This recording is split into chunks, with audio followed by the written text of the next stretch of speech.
நம்ம தென்காசி மாவட்டத்தோட first women drone pilot இவங்க தான். காவியா குணஸ்ரீ. தென்காசி மாவட்டம் சங்கரன் கோவில் தாலுகா பெருமாள்பட்டியைச் சேர்ந்த காவியா ஜியோ இன்ஃபர்மேட்டிக்ஸ் இன்ஜினியரிங் படிப்பை முடிச்சிட்டு இப்போ ட்ரோன் பைலட் ஆகவும் ஜியோகிராபிக் இன்ஃபர்மேஷன் சிஸ்டம் எனப்படும் GIS ஸ்பெஷலிஸ்டாகவும் இருந்து வர்றாங்க. காவியா நடத்தி வர்ற நிறுவனத்தோட பேரு ரஃபேல் ட்ரோன் சர்வீசஸ். இவங்களோட ட்ரோன் சர்வீசஸோட ஒரு பகுதியா வயல் விமானி என்ற பேர்ல நம்ம தென்காசி மாவட்டத்துல இருக்கிற விவசாயிகளுக்கு ட்ரோன் தொழில்நுட்பத்தை கொண்டு சேர்க்கும் முயற்சியிலும் ஈடுபட்டு வர்றாங்க காவியா. இதுக்காக செங்கோட்டைய அடுத்த பூலாங்குடியிருப்புல இருக்கிற SS ஆர்கானிக் கார்டன்ல மாமரங்களுக்கு ட்ரோன் மூலம் மருந்தடிக்கிறத பத்தி விவசாயிகளுக்கு செயல் விளக்கம் காமிச்சிருக்காங்க காவியா. இந்த ட்ரோன் மூலமா நெல், மக்காச்சோளம், எலுமிச்சை, மாமரம், தென்னை உள்ளிட்ட அனைத்து வகை பயிர்களுக்கும் பூச்சிக்கொல்லி மருந்துகள் மற்றும் உரங்களை தெளிக்க முடியும்னு, இதனால ஆள் பற்றாக்குறை, நேர செலவு, குறைவான மருந்துகள்னு அனைத்து வகையிலும் சிக்கனப்படுத்த முடியும்னு சொல்றாங்க காவியா.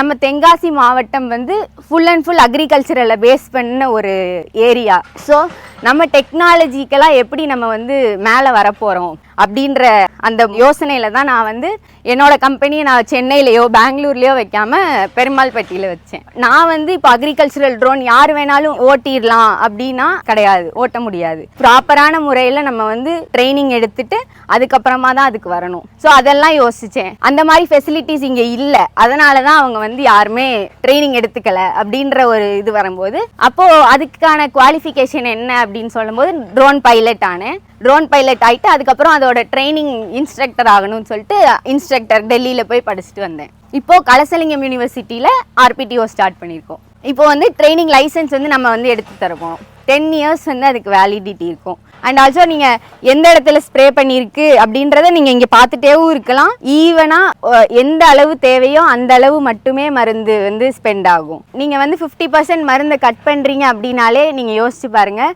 நம்ம பாய்சனஸ் ஃபுட்டில் 50% கம்மியாக தரோம் அப்படின்ற ஒரு சாட்டிஸ்ஃபேக்ஷன் இருக்கும். இப்போது நீங்கள் வந்து இப்போ கீழே இருந்து ஸ்ப்ரே பண்ணுறீங்க. ஸோ ஸ்ப்ரே பண்ணும்போது உங்களோட மண் ஃபுல்லாக அந்த பெஸ்டிசைட்ஸ் படும். அந்த பெஸ்டிசைட்ஸ் படும்போது மண் ஆப்வியஸாக வந்து அது டேமேஜ் ஆகிறதுக்கு வாய்ப்பு இருக்குது. பட் ஆனால் இதே இது மேலேருந்து நம்ம ஸ்ப்ரே பண்ணும் பொழுது படும். பட் ஆனால் எண்ணிக்கை வந்து கம்மியாக, ஐ மீன் 50% கண்டிப்பாக கம்மியாக இருக்கும். ஸோ அந்த 50% கம்மியாக வந்து இது படுறதுனால நம்மளுக்கு மண் வளம் வந்து இன்னும் நம்ம அடுத்த ஜென்ரேஷனுக்கு கொஞ்சம் நல்ல மண்ணை நம்ம கொடுக்க முடியும். ட்ரோன் தீதின்னு ஒரு ஸ்கீம் இருக்குது.